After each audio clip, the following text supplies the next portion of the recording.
Bedanya Tableau, Power BI, and Looker. Looker Studio ini meskipun secara tools dia itu yang paling sederhana dibandingkan yang komputer lainnya itu, tapi secara intuitif menurutku dia lebih user friendly lah buat orang-orang yang emang baru mau mencoba data visualization tool.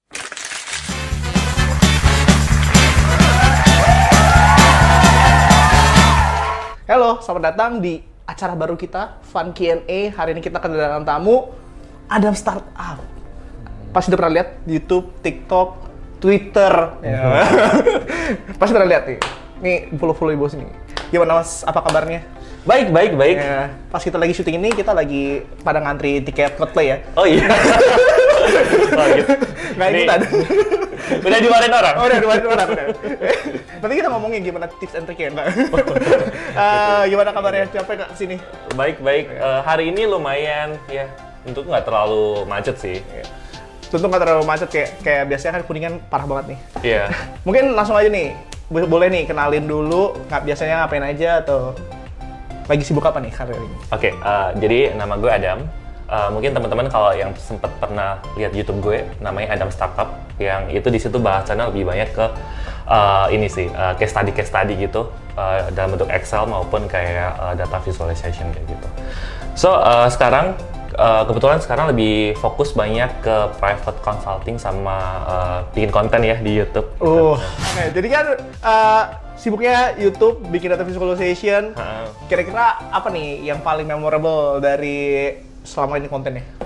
Oke, jadi sebenarnya lebih kayak ini sih, konten itu kan sebenarnya waktu itu awal-awal bikinnya tuh iseng-iseng aja ya, iseng-iseng terus iseng-iseng tapi keren banget jadinya. Gimana nih? Iseng-iseng terus entah kenapa setelah bikin ada satu konten tuh yang tiba-tiba tuh kayak dua gitu kan. Apa namanya, kalau pergerakannya eksponensial gitu kan, kalau ini sesat gitu kan. Nah dari situ jadi banyak hal tuh yang datang setelah konten viral tuh ada gitu. Jadi kayak dari beberapa banyak orang yang kayak berterima kasih karena kontennya bisa membantu. Nah itu salah satu yang kayak bikin fulfilling ya konten kan. Habis itu kayak ada juga yang tiba-tiba ngontak buat ngajain kolaborasi atau kalau pola kayak gini nih. Atau ya ada beberapa juga yang kontak terus kayak minta buat ada kerjasama bisnis gitu. Oke. Mungkin kita mau langsung masuk ke bagian Q&A-nya. Katanya udah ada pertanyaan yang disiapkan nih. Jujur, gue belum pernah lihat pertanyaannya apa, di random gitu kan. Jadi ini masih lama nggak gacha nih, terus gacha. Mau duluan silakan, do the honor. Oke, boleh. Ini gue nggak lihat ya. Pura-pura nggak lihat ya. Tapi gue nggak lihat. Apa nih? Oke. Describe your favorite data-related conspiracy theory and why you think it might be true. Wow. Data-related conspiracy theory.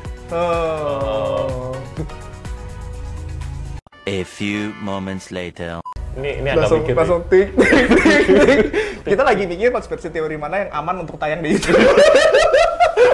Ya tidak mendiskreditkan kita sebagai orang data ya. Konspirasi teori nih, konspirasi teorinya apa? Cambridge Analytica itu. Donald Trump kemarin ya. Tapi sebenarnya saya kepikiran mau ngomongin soal pemilu di Indonesia gitu, tapi lagi deket ya. Yang itu jadi US. Makanya itu kan dibilangnya adalah semua data kita, aktivitas kita itu kan di record dan kayak diolah sedemikian rupa sehingga kayak membuat kita itu membuat kita itu memilih dari atau tidak memilih dari salah satu calon. Iklannya di targetednya cuma di belajar profilnya. Mungkin kalau misalnya kita ngomongin konspirasi teori, kalau kita ngomongin Facebook itu, kita lihat pernah lihat fotonya Mark Zuckerberg yang ada laptopnya ditutupin. Nah, itu udah konspirasi teori. Tapi ya memang seru ya kalau ngomongin itu ya. Tapi kalau misalkan menurutku konspirasi teori yang lagi seru saat ini kita ngobrol adalah katanya data di bank itu nggak ada yang nol. Belum pernah lihat aja. Beneran isinya nol semua. Paling gitu kalau data konspirasi teori yang paling kebayang. Ini udah kejawab kan ya? Buang. Kita lihat juga lah, ntar kelihatan, bocor, apa nih? How does SQL help business uncover trend and pattern of data? Easy. paling gampang ya, kita pakai SQL, pas kita buat tarik data, kita udah gabungin semua datanya, dan kalau misalnya kita nge-help datanya, paling gampangnya kita pakai teknik group by atau agregasi ya. Dari sana banyak banget pertanyaan bisnis udah bisa kejawab nih. Gimana kalau misalkan dari Adam, nggak pas nggak sih? Adam ya. Adam. Sama sih, kayak menurut gue tuh SQL itu adalah salah satu tools untuk, jadi kan sebenarnya data is just data. Kan sebenarnya kan gimana cara kita bisa menarik data itu jadi sebuah insight yang nantinya bisa membantu kita untuk membuat keputusan bisnis yang secara benar kan. That's what SQL do basically kan. Jadi ya kalau ditanya gimana cara bisa membantu ya kayak gitu. Ya memang pakai SQL udah pasti ngebantu. Next question. Oke, next question nih. Apakah ada yang menarik lagi nih? Nah, pertanyaan aneh-aneh nih. What's your favorite superhero? Pertanyaannya. Oke, kalau gue sih Sherlock Holmes ya. Sherlock Holmes termasuk superhero nggak? Superhero kan? Apalagi kayak sekarang slow motion itu kalau berantem kan.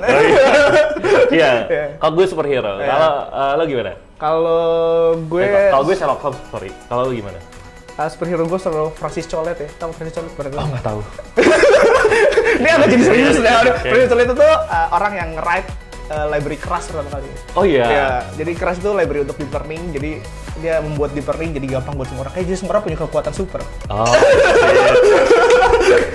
Sangat nerd sekali ya. Maaf. Oke. Oh, ini ada bukunya tuh. Oke. Nih, pertanyaan gue Oke. apa lah. Oke.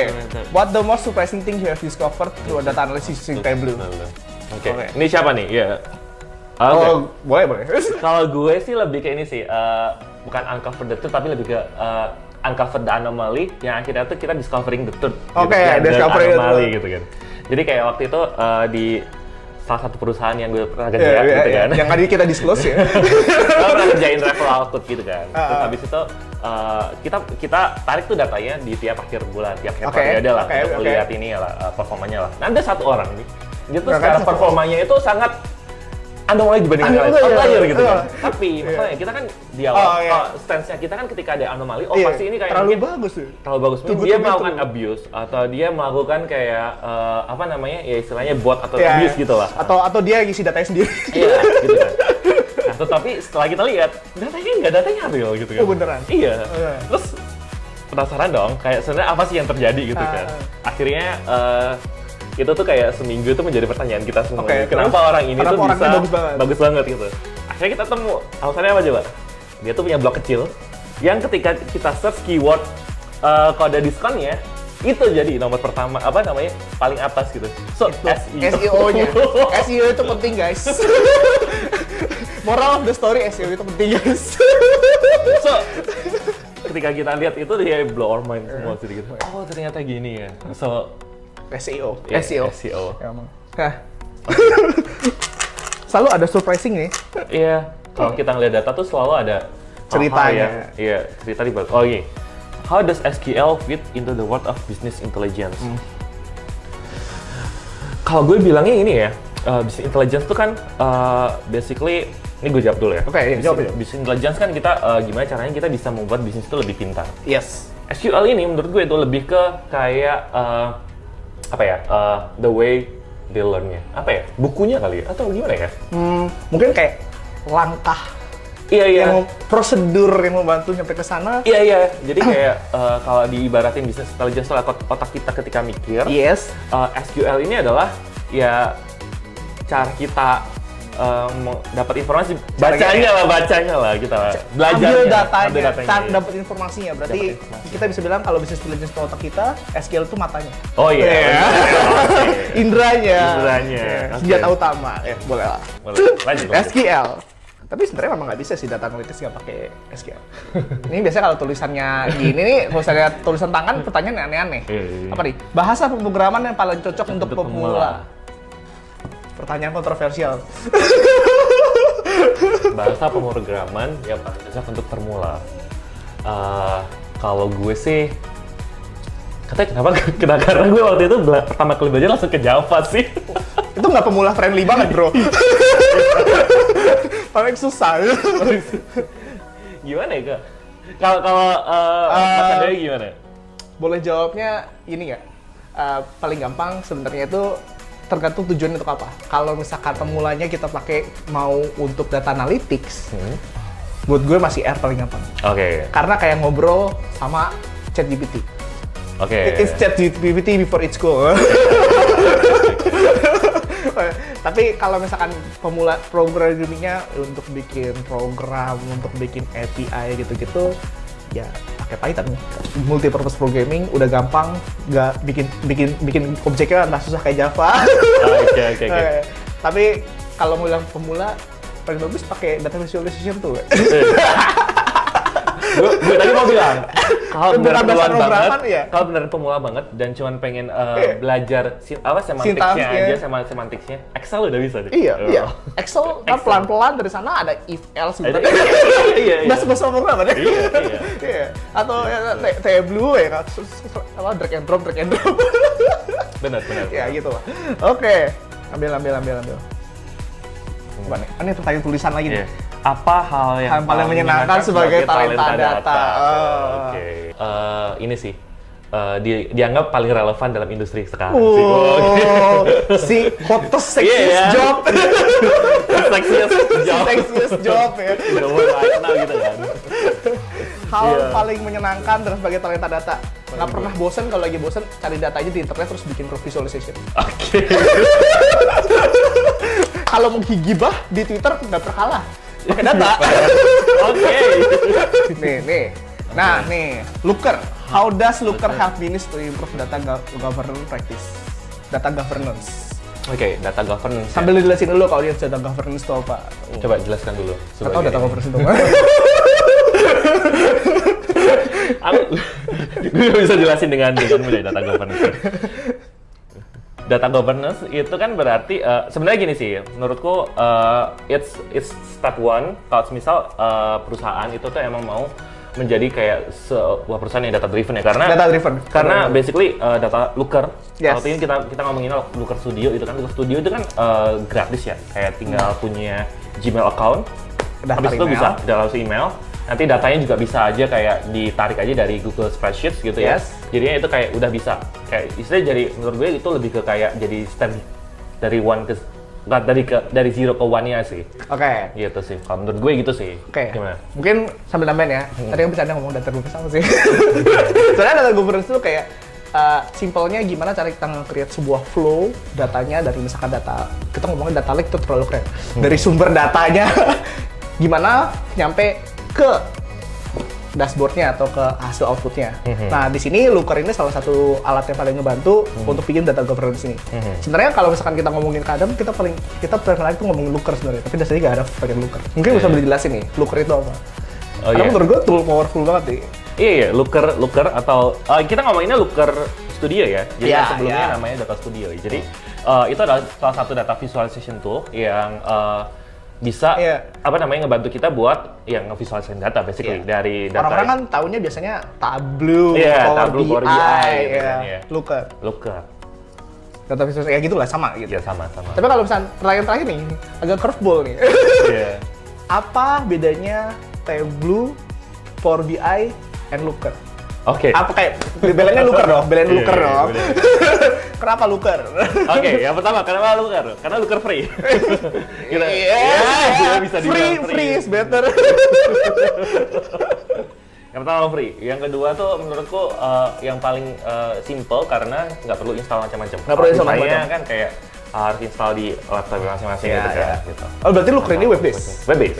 Looker Studio ini web based. Terus abis itu yang terakhir adalah menurutku yang paling user friendly sih. Ini agak subjektif ya karena. Iya, makanya Bapak menjelaskan. Ini agak subjektif ya karena itu tapi menurutku Looker Studio ini meskipun secara tools itu dia itu yang paling sederhana dibandingkan yang komputer lainnya itu, tapi secara intuitif menurutku dia lebih user friendly lah buat orang-orang yang emang baru mau mencoba data visualization tools.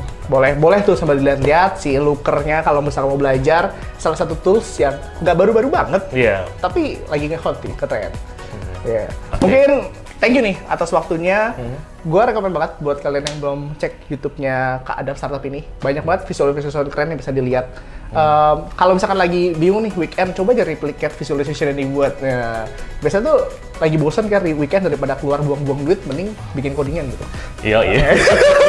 Thank you banget atas waktunya. Sama-sama. Baik, episode 2. Mungkin ada yang aku disampaikan pesan-pesan buat audiens. Oke, ya thank you semuanya udah nonton Fun Q&A pada kali ini ya. Kita udah nyampah thank you juga tim algoritma ya, bilangnya tim algoritma. Bilangnya tim algoritma. Oke, tim algoritma yang udah mengundang saya ke kantor yang sangat keren ini. Dan ya mungkin ditunggu kolaborasi selanjutnya. Iya, episode 2. Apa pindah ke YouTube? Oke lah, thank you banget nih. Mudah-mudahan berguna nih ilmunya buat teman-teman di sini yang pengen lihat. Di follow, di kepoin, di DM Mas Adamnya. Boleh di DM, boleh. Ditanya-tanya kalau pengen nanya-nanya mengenai data visualization.